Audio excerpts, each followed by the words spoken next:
Hi everyone. This week we are continuing our brief introduction to Christology, specifically again with a eye towards how Christology itself is part of Trinitarian discourse, how the doctrine of the incarnation of the Son flows out of our understanding of who the triune God is, and also helps us understand who God is by understanding the missions of God and how that reflects the very character of God and God's self.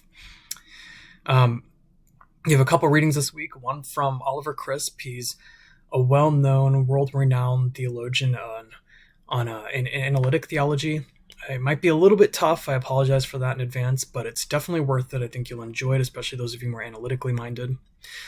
And he gives you some contours of the importance of the incarnation, reasons that we should begin to think it as vital to our faith, and understanding what it says about the triune God, right? So continuing a lot of the things we've been doing with, again, that focus on Christology.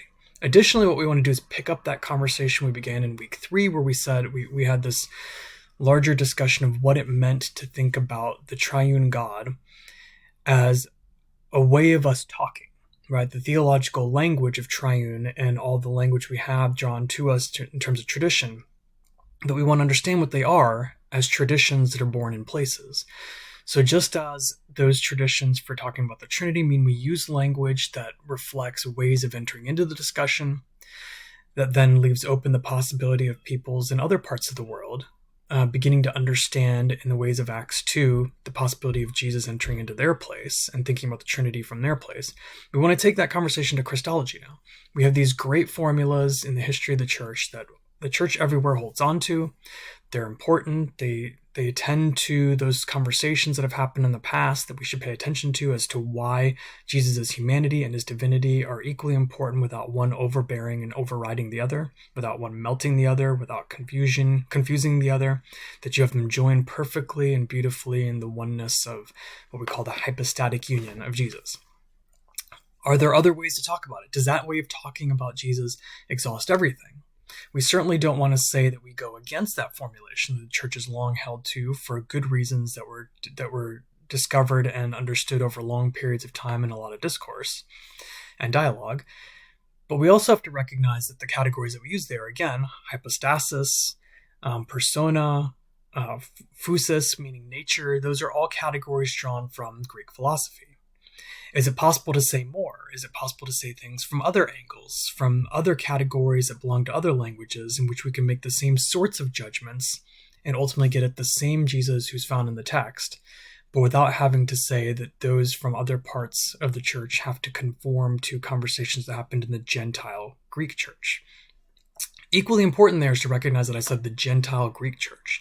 Right, even as none of us probably are Greeks, or maybe very few of us are Greeks, we belong to a tradition of those who entered into faith within that setting and did an incredible, faithful job trying to discern what it meant to follow Jesus in that setting. There are developments over the years, but what we have to hold on to is that first part as well, that it's a Gentile church. What does Chalcedon do well? Well, it does well within a Gentile Greek church of understanding questions that arose within the Gentile Greek church of the 3rd and 4th and 5th centuries.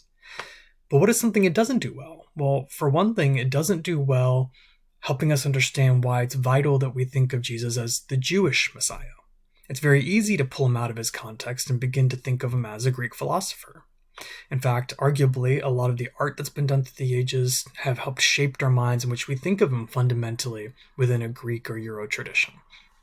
So the goal of KKO's piece is to begin to reflect upon a biblical Christology that can be alongside Chalcedon, that doesn't contradict Chalcedon, but doesn't have to pass through Chalcedon as if Chalcedon is itself identical with the fullness of understanding who Jesus to be.